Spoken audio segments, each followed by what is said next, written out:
Bienvenidos a este conversatorio del Festival High de Querétaro, que tiene hoy y ahora un invitado de una enorme altura moral. Hablar de la guerra, de las víctimas y asesinos siempre es difícil, como lo es decir la verdad ante ellos. Pocos lo pueden hacer con ecuanimidad y sentido de la justicia. Uno de esos pocos es Francisco de Rú, sacerdote, jesuita, economista, luchador por la paz y ahora mismo presidente de la Comisión para el Esclarecimiento de la Verdad, la Convivencia y la No Repetición, más conocida en Colombia como Comisión de la Verdad. De Rú es una de las personas que más han profundizado en el conflicto colombiano y sus heridas. Alguien que ha vivido de cerca los efectos de años de matanzas, desapariciones, secuestros y corrupción. Un hombre que en medio de tanto horror ha logrado convertirse en un referente de la paz, el diálogo y, lo que es más difícil, el perdón. Su tarea al frente de la comisión es compleja y me imagino que sometida a grandes presiones internas y externas.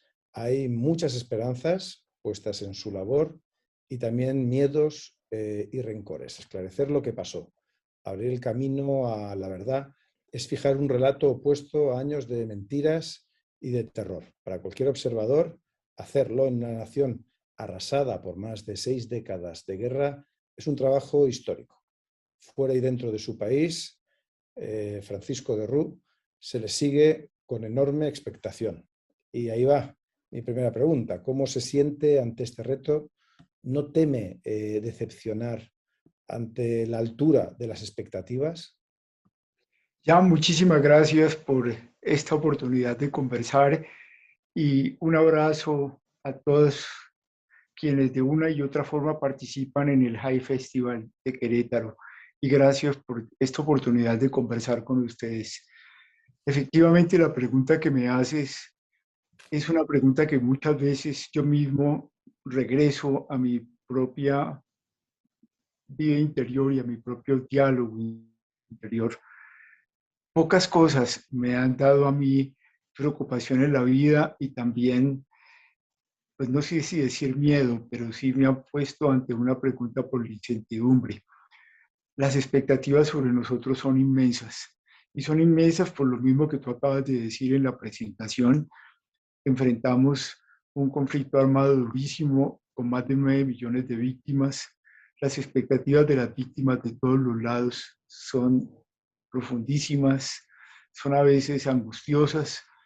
El haber recorrido este país desde todas las partes ahora con la Comisión de la Verdad trae de nuevo todas esas preguntas desde todas partes. Cada vez que asisto a una reunión, que asisto a un grupo de víctimas, ayer estaba en la ciudad de Tunja con víctimas de las personas que están buscando a sus seres desaparecidos y siempre esa carga casi espontánea de la gente que deposita en nosotros sus ilusiones, no solamente que su dolor sea expresado con toda fuerza, que su verdad sea explicada, por así decirlo, sino también de poder sanar su profundo sufrimiento.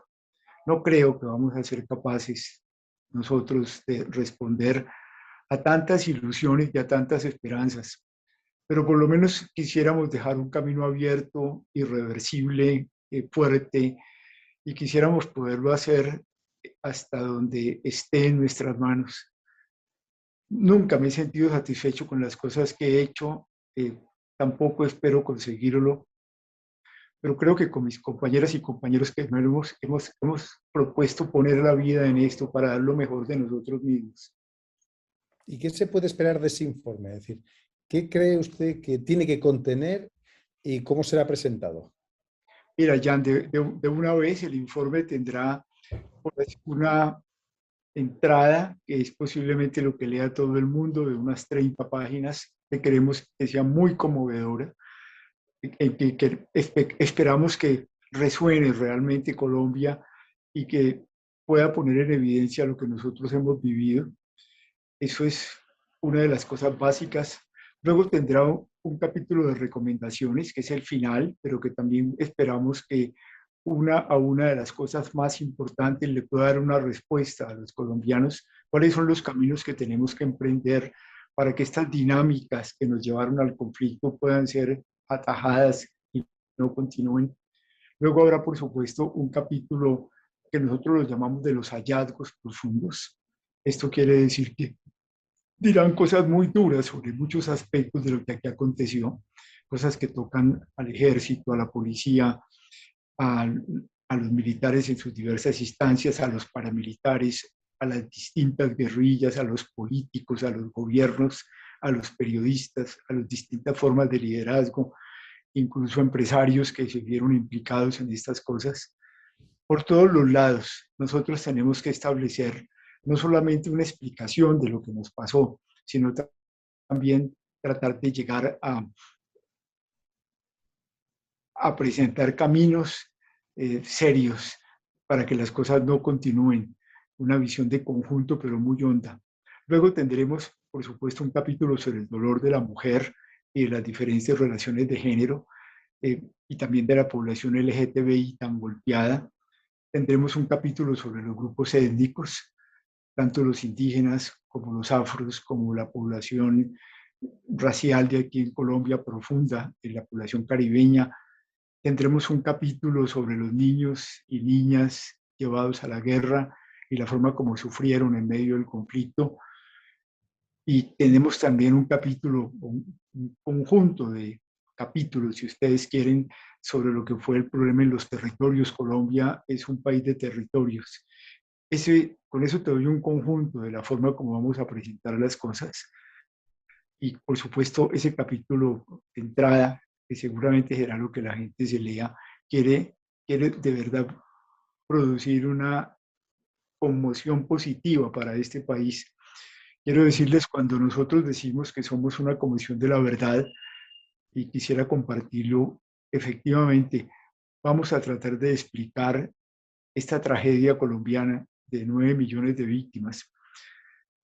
No será nada fácil, en eso estamos, pero es una verdad o un conjunto de verdades que se logran interpretar en su enorme complejidad para mostrar cómo se entrelazan todas estas cosas, lejos de ser un asunto simple.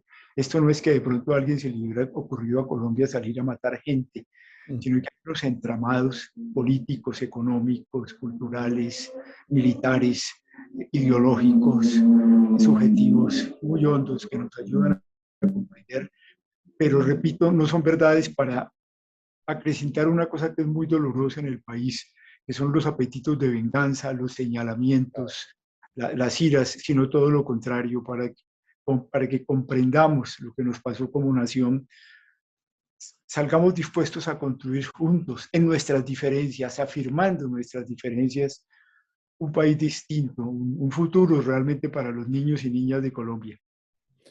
La verdad es un concepto complejo.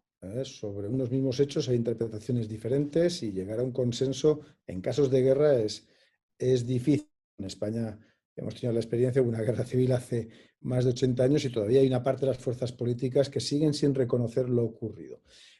La aceptación de la verdad una vez que se expone requiere un tiempo. ¿Cuánto cree que tardará Colombia como sociedad en general en aceptar esas conclusiones, en aceptar esa verdad que ustedes van a exhibir y a exponer?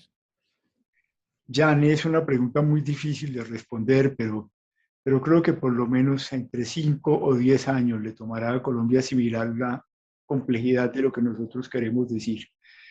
Y no solamente eso, sino coger eso que nosotros entregamos y enriquecerlo, profundizarlo, ampliarlo, porque tenemos plena conciencia que estamos muy lejos de llegar a la totalidad y que además lo interesante es que lo mismo que nosotros pongamos en la conversación tiene que ser discutido y tiene que ser afinado y tiene que ser apropiado. No, de ninguna manera pretendemos un punto final. Sería estúpido pensar que porque somos una institución de Estado, esto es una verdad de Estado, eso no existe.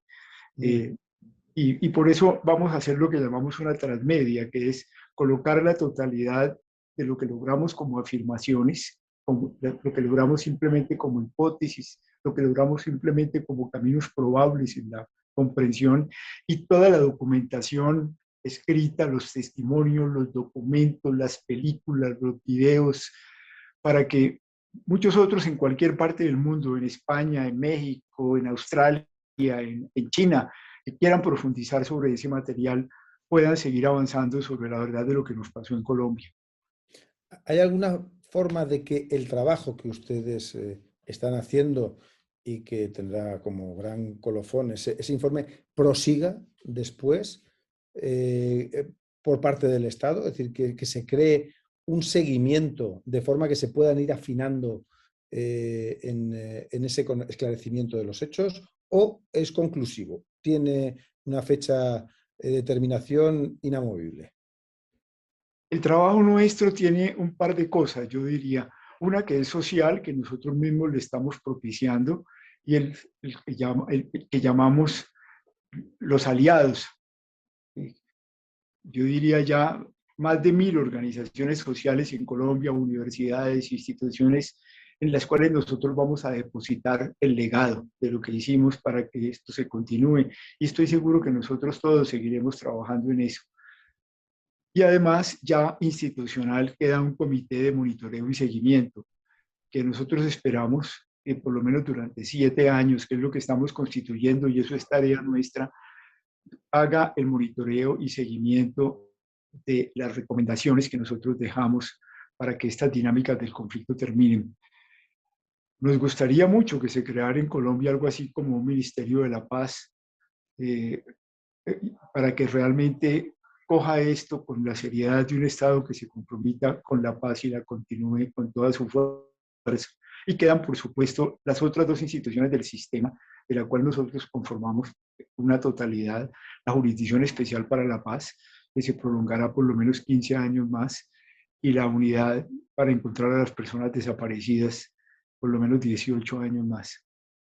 Bueno, es un camino largo, pero en el momento en el que están, ¿usted se siente apoyado? ¿Echa en falta algo? Apoyado, ¿qué tengo que decir sobre esto? Apoyos, ¿O si echa algo en falta? Podemos ponerlo en otros términos. apoyan, apoyos de parte de la sociedad civil, apoyos de parte de los grupos políticos comprometidos con la paz, apoyo de parte, yo diría, de todas las universidades en el país, de las organizaciones de mujeres, de las organizaciones indígenas y afro, de las organizaciones campesinas, de los grupos de derechos humanos, por supuesto. Eh, para el gobierno colombiano esto ha sido muy complicado. Nosotros somos las instituciones que emergen del Acuerdo de La Habana, que se hizo entre el gobierno, entre el Estado colombiano y las Fuerzas Armadas Revolucionarias de Colombia, y el gobierno pertenece al partido que se opuso a ese acuerdo Claro. y que hizo el referendo negativo. Entonces no podíamos esperar un apoyo entusiasta.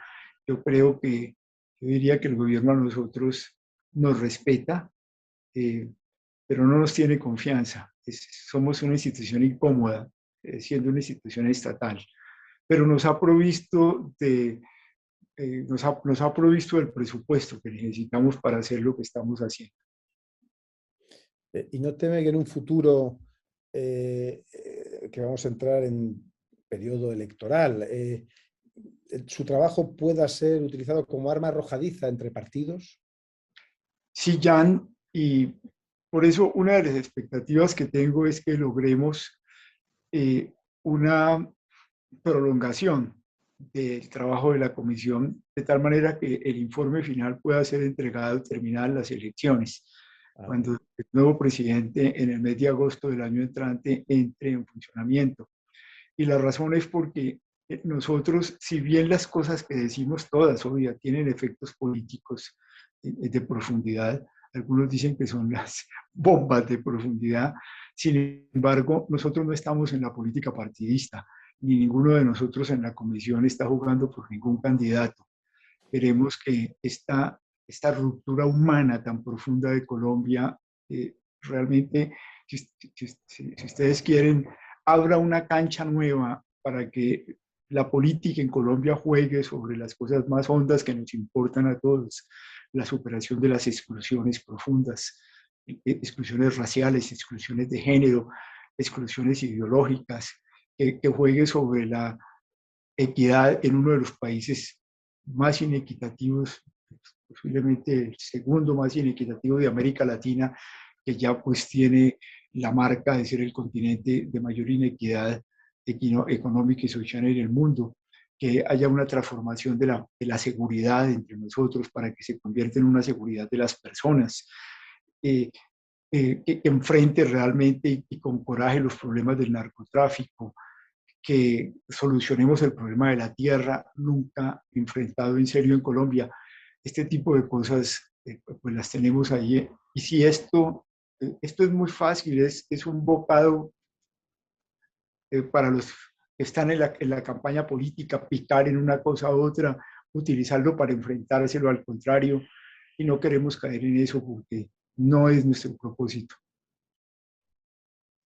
En su trabajo se tiene usted que enfrentar a mucho dolor, ¿no? ¿Qué piensa de aquellos que, habiendo sido víctimas, creen que sin cárcel, sin penas de cárcel para los responsables de aquellos que les hicieron sufrir, no hay justicia? ¿Qué les dice cuando se encuentra con estas personas que dicen, mire, si no van a la cárcel o no pagan con su sufrimiento a aquellos que me hicieron daño, no creo que haya justicia? ¿Eso cree que se puede superar?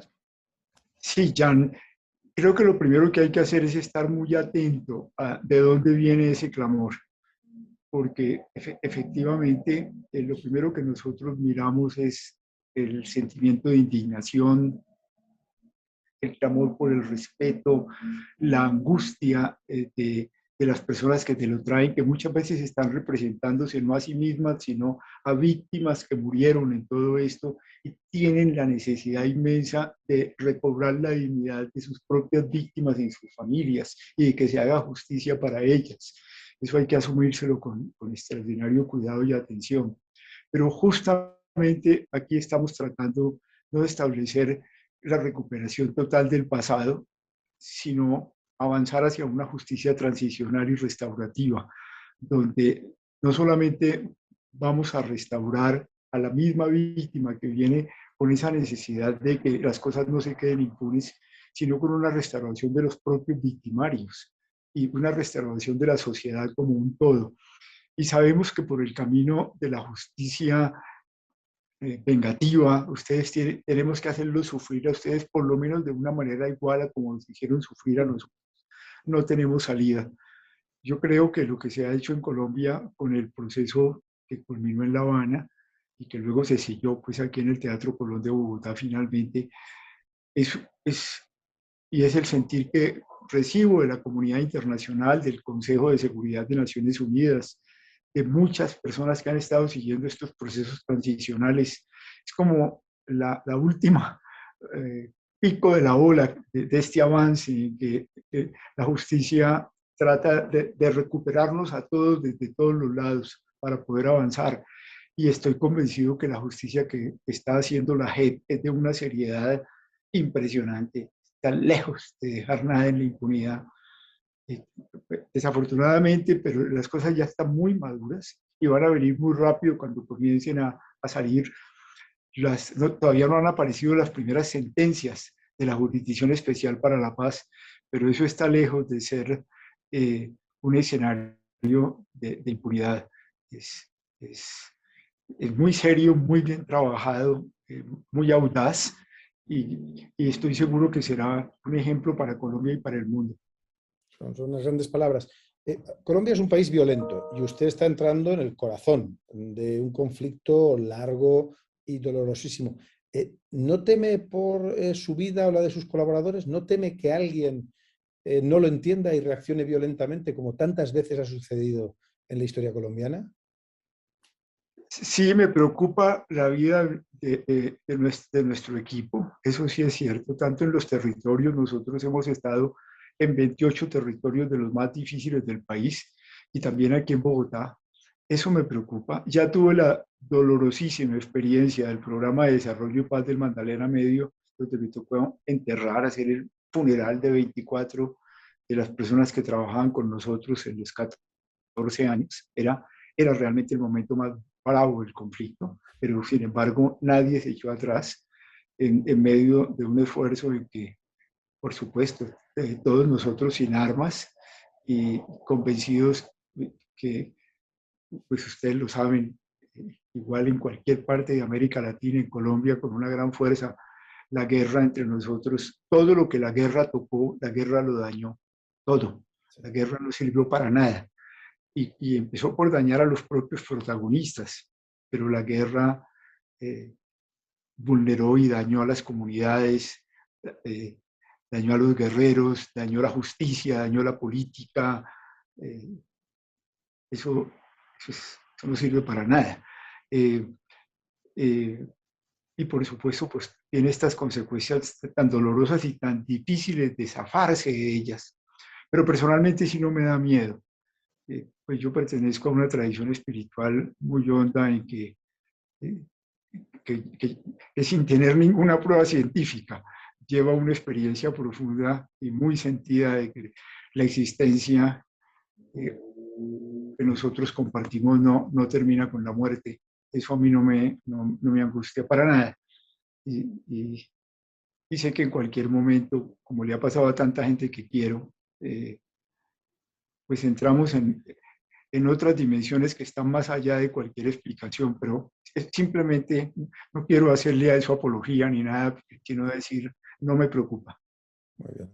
Usted ha conocido y está tratando con responsables de muchos horrores, ¿no? ¿Cómo son? ¿Cómo se sienten en este momento aquellos que en su día hicieron tanto daño? Ya hay las dos cosas. Hay responsables que se resisten a aceptar y que se sienten ofendidos y que se sienten agredidos o que se sienten incriminados simplemente cuando uno va con la pregunta de buscar una explicación a por qué actuaron como actuaron. Porque nosotros no somos un ente jurídico, nosotros no estamos detrás de la verdad jurídica que lo hace la Jurisdicción Especial para la Paz, sino la verdad histórica, la verdad política, la verdad ética, y por eso el sistema se complementa. Pero es muy impresionante ver a los responsables que uno diría se quiebran al darse cuenta de pronto ante el dolor de las víctimas, ante la precisión con que las víctimas piden la verdad, que realmente realizan la oscuridad en la que se vieron sumergidos o oscurecidos, perdóname la redundancia, oscurecidos totalmente por la guerra y actuaron de la manera como actuaron. Y esto produce una sacudida interior muy honda. Y también momentos de perplejidad serísimas. Recuerdo cuando Sandra, una mujer muy valiosa, que ya pues dejó las armas, está en el Partido del Común, o Comunes, como se llama, lo que fue el grupo de las FARC, ahora en política, le dice a una de las víctimas en un escenario público en que estábamos ante la televisión, le dice, después de huir de las víctimas, lo que fue la destrucción de un pueblo en una zona aquí muy cerca a Bogotá, en Sumapaz, le pide perdón, le dice, mire, yo reconozco el mal que hicimos, yo le pido perdón, yo le pido que muestra de que este perdón yo se lo pido y usted me lo da, démonos un abrazo. Venga, yo me le voy a acercar para que me dé un abrazo. Y la víctima, María del Carmen, una mujer que nosotros conocemos, le dice, no, mientras usted no me diga la verdad claramente, ¿qué es lo que yo espero? Yo no espero ninguna otra cosa, pero dígame la verdad de la forma como mataron a mi marido. ¿Por qué me lo entregaron en pedazos en esta bolsa de plástico? Y mientras ustedes no me lo digan como yo lo espero, yo no puedo, yo no estoy cerrada al perdón, pero si usted no me habla con la verdad, esto es imposible.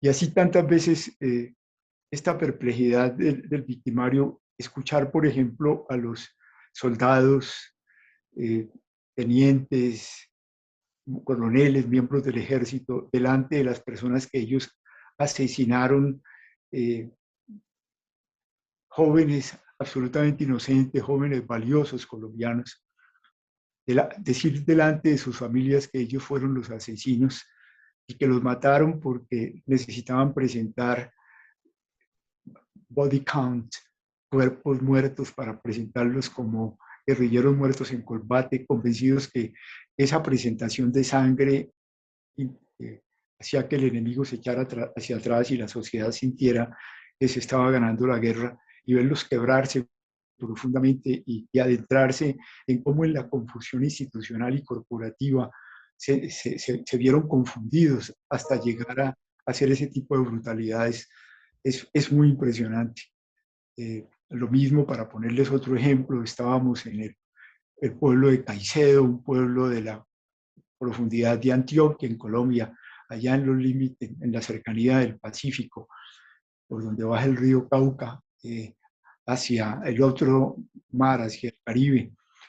Y allí venía una marcha por la no violencia, dirigida por el gobernador de la región, y dirigida por un hombre que había sido ministro de Defensa, pero estaba totalmente entregado a la paz. Gilberto Echeverri se llamaba él. Iban camino de ese pueblo que querían constituirlo como el pueblo de la no violencia. Cuando iban a empezar la última parte, en que uno sube desde un río, 4 kilómetros de montaña a llegar al pueblo, las FARC, que sabía que ellos venían a esa marcha de no violencia, secuestraron al gobernador, a Guillermo Gaviria y a Gilberto Echeverri. Los tuvieron 14 meses en secuestro y los asesinaron.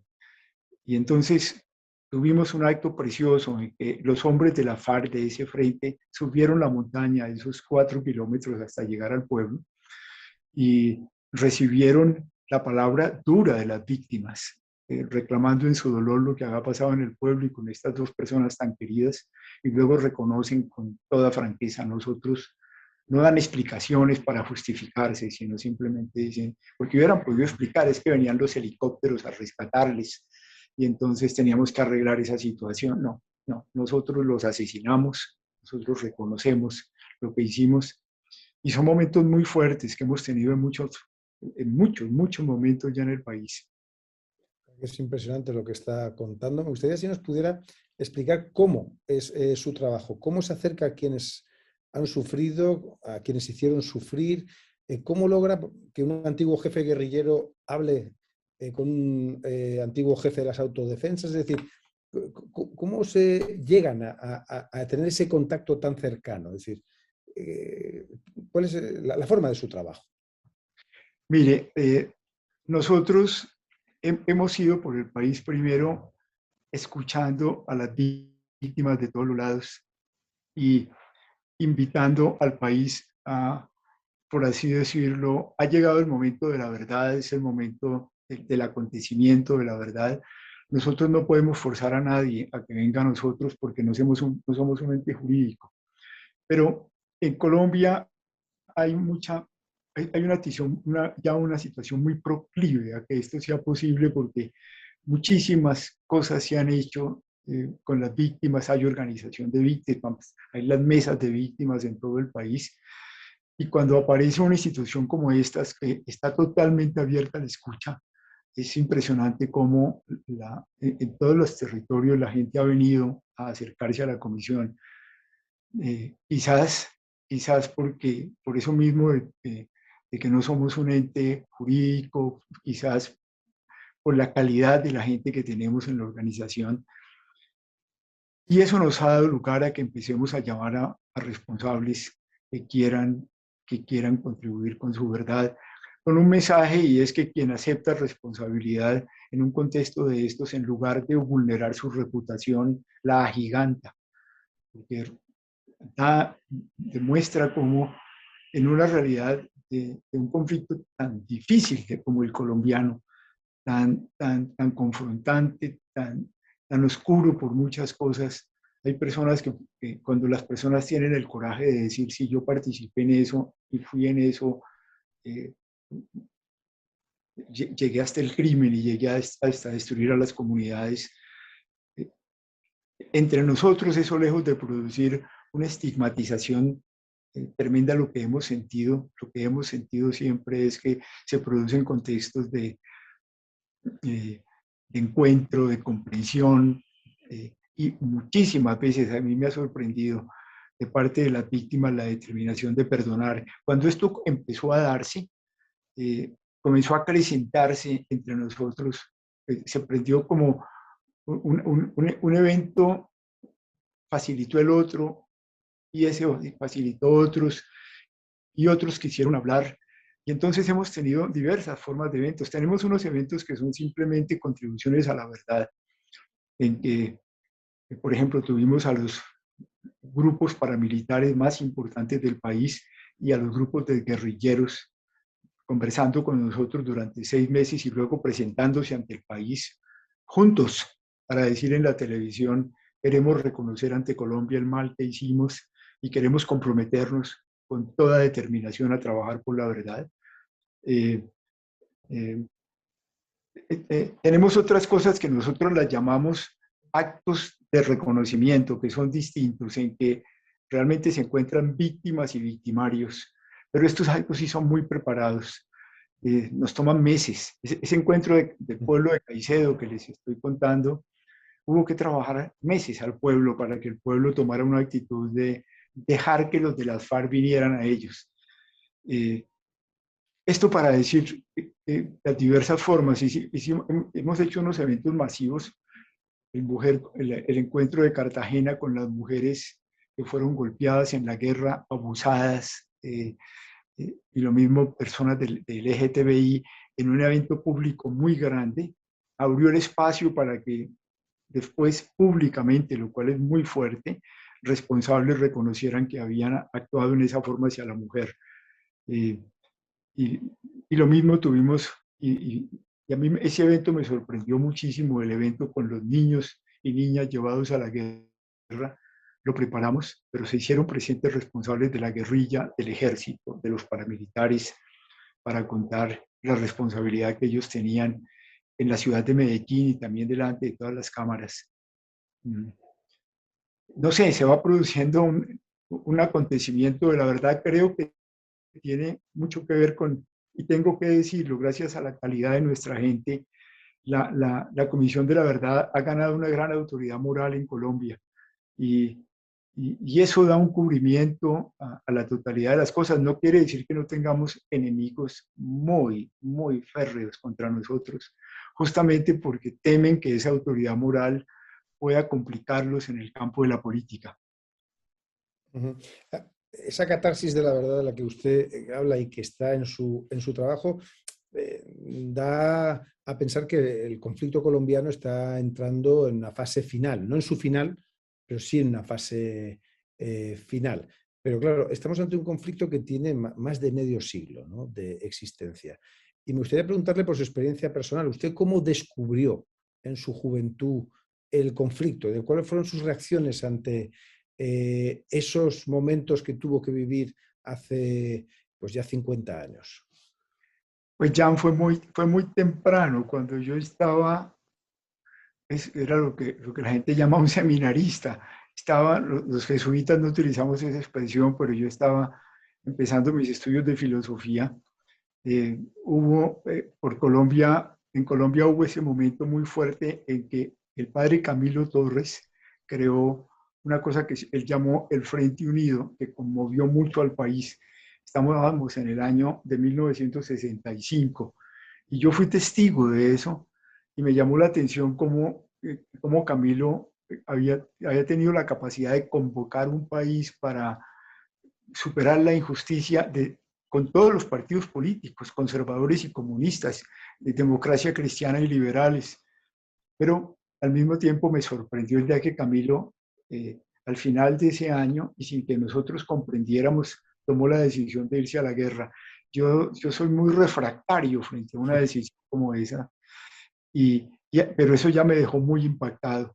Y eso dio, entre otras, explicación a por qué, yéndome después a vivir a los barrios pobres, sentí la necesidad y le pedía a mis compañeros jesuitas que me dejaran estudiar economía para tratar de entender por qué se producían estas desigualdades tan profundas. Pero desde entonces me fui metiendo en esto. En 1982, cuando se empieza el primer esfuerzo por una conversación por la paz en Colombia, pues comencé a participar. Y para mí siempre, si bien la lucha por los derechos humanos estuvo en el primer plano primero, poco a poco fue tomando más y más fuerza la convicción de que teníamos que luchar justamente para que eso no siguiera así, por una paz basada en la verdad y, e incorporar la dimensión de la reconciliación en medio de todo esto. Y ahí vamos. Eh, ¿Y no sintió nunca la tentación de tomar las armas? Lo digo porque en esa época se propagaban con fuerza, ¿no?, las ideas revolucionarias y las guerrillas. ¿No sintió esa tentación? Nunca, nunca. Yo siempre he tenido una gran resistencia a una cosa que tiene el catecismo católico, que es la idea de la guerra justa. Sí. Justamente y afortunadamente el Papa Francisco ha estado, no se fue hasta allá, pero ojalá que lo hiciera. Estuvimos en una buena comisión en Roma hace 4 años, luchando para quitar del catecismo católico la guerra justa y hablar de la paz justa. Es una cosa distinta, pero como todos ustedes saben, la guerra justa dio lugar a cosas muy duras. La guerra justa la va a promover San Agustín de Hipona por allá en el año 400. Se origina cuando el emperador Constantino, los emperadores no eran cristianos, pero el emperador se vuelve cristiano y entonces hace bautizar a todo su ejército, y entonces ese ejército era lo que estaba haciendo, y entonces vienen las bendiciones de las armas, y vienen las cruzadas con toda su barbarie, y viene la Inquisición con todas sus monstruosidades, y viene la guerra de la independencia de América, y entonces el Papa dice que el que hace la guerra justa es el rey de España, y los que están luchando contra el rey, toda esa historia, pero después yo creo que por la misma idea de la guerra justa, Camilo Torres toma las armas, y el padre Pérez y el padre y otros sacerdotes que se metieron en eso. Por la guerra justa, sacerdotes colombianos se unieron al Partido Conservador contra los liberales. Ustedes en España vivieron esa historia. Sobre todo las guerras que se hacen en nombre de Dios son las más brutales y las más brutales, porque uno pretende tener la verdad contra el otro. Y eso por eso, yo no quiero saber nada de eso, yo estoy convencido que eso se fundamenta en algo que no tiene, se fundamenta en el Dios de los ejércitos del Antiguo Testamento, el Dios que peleaba al lado del pueblo de Israel.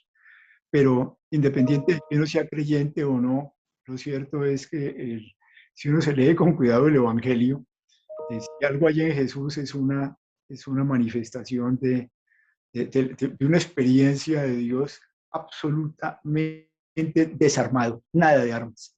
Amen a sus enemigos, hagan el bien a los que los atacan, oren por los que los persiguen. Eso que inspiró a Gandhi, pues, pero que sin embargo el mismo Gandhi vio que los cristianos no lo cumplíamos, aunque estaba ahí. En todas las notas biográficas acerca de usted aparece destacado que usted llegó a ofrecerse en lugar de un congresista secuestrado. ¿Por qué lo hizo? Porque a mí me parece el secuestro uno de los crímenes más horribles, pero pues yo no quisiera darle importancia a eso, es uno de tantos detalles, de tantos momentos en que uno, para proteger a las víctimas, hace cualquier cosa. Incluso para hacerle sentir al victimario lo perdido que está en su propósito. Pero pues, en muchas de estas circunstancias ya uno no piensa, es que no hay otra razón en ese momento para actuar de otra manera. Como pasa con todo esto, yo creo que los que estamos en estas cosas, estamos en esto porque sentimos que nuestra vida no tendría ningún sentido si no jugáramos a esos niveles, pero uno jamás piensa que está haciendo una cosa extraordinaria, jamás. Y muchas veces se equivoca, muchas veces se equivoca, muchas veces necesita el reclamo de los compañeros porque no acierta, porque o eres demasiado complaciente con el victimario porque tratas de ganártelo, de acercarte a él para luego traerlo hacia acá, o porque la forma como planteas las cosas no acabas de decir lo que desearías, o porque las víctimas se quedan esperando mucho más y tú te quedas corto, o porque después cuando vas a enterrar a un compañero te queda el dolor, yo no hice lo suficiente, lo hubiésemos podido proteger. Bueno, esto pasa continuamente. volviendo a las causas del conflicto colombiano, ¿qué papel cree que ha jugado el narco en la violencia mexicana, colombiana? Jan, es un problema central, absolutamente central. Te decía que nosotros estamos detrás de comprender y explicar las grandes dinámicas que hacen que este conflicto de manera diferenciada, porque va cambiando, se mantenga a través del tiempo y de manera diferenciada por los territorios. Pero la presencia del narcotráfico es impresionante. O si quieres verla desde el otro lado, la incapacidad y la responsabilidad de nuestros gobiernos, de nuestra sociedad, de la gente que esté en la economía, para no confrontar, de nuestros militares, para no confrontar eh, con coraje y con determinación el narcotráfico entre nosotros. Y el problema realmente es muy profundo y muy vergonzoso. Colombia produce, es el gran monopolio de la cocaína, producimos el 80% de la cocaína mundial. Esto pues tiene muchas maneras de verse, pero yo quisiera solamente detenerme en una, y es la producción que el campesinado colombiano, 600 o 700 mil familias hacen sembrando coca. ¿Y por qué lo hacen? Porque nosotros, este país ha sido con el campesino eh, profundamente excluyente, profundamente disruptivo. Este país tuvo seguridad alimentaria, y no solamente seguridad, sino autonomía alimentaria. Este es un país muy verde, y, y en eso se diferencia de muchos países de América Latina, por la posición geográfica que tiene, por las lluvias que tiene, por los grandes ríos y las altas montañas y los valles interandinos. Eh, pero nosotros acabamos con el campesinado. Y esto es una cosa tristísima en Colombia. Ahí queda el campo todavía, pero en manos, en una apropiación de las tierras buenas en manos de unos pocos. ¿Y eso a qué ha llevado? A que este campesinado arrinconado contra la selva, donde no tiene ni siquiera pequeñas carreteras para sacar sus productos, no tiene tecnología, no tiene crédito, no tiene mercados, pues haya encontrado en la coca una manera de sobrevivir. Y yo con frecuencia nos dicen a nosotros, no, pero es que la responsabilidad de la siembra de coca en Colombia, que es tan fuerte, la tienen los europeos y sobre todo los Estados Unidos, por la demanda tan fuerte que hay sobre la coca. Y eso es cierto, pero ¿por qué los campesinos de Guatemala no están sembrando coca? ¿Y por qué los campesinos de Nicaragua no están sembrando coca? ¿Y por qué los campesinos de Panamá no están sembrando coca? ¿Y por qué los campesinos del Ecuador no están sembrando coca? ¿Por qué los colombianos? Eh, me explico, es decir, ahí hay un problema muy de fondo, pero como ustedes saben, esto se mezcla con el contrabando. En Colombia es altísimo, la coca vehicula el contrabando, que además golpea la economía de este país, que es la tercera economía de América Latina, podría ser mucho más fuerte. Eh, Se mezcla con la minería brutal, criminal de las retroexcavadoras. Tenemos por lo menos 1000 retroexcavadoras entrando por los ríos de Colombia, reventando los ríos para sacar oro en formas muy precarias y salvajes.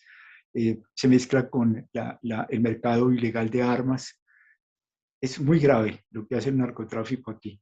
Y muy grave que no se haya reaccionado para, como sociedad en conjunto, comprender que mientras esto no lo paremos, porque tan mezclado igualmente con la corrupción y con la forma como se precipita la gente detrás de la riqueza fácil, mientras esto no se enfrente, yo veo muy difícil que definitivamente, más allá del conflicto eh, político directo, no salgamos de estas luchas por el poder y por el poder mafioso que fácilmente van a mantener a Colombia en una situación muy dolorosa.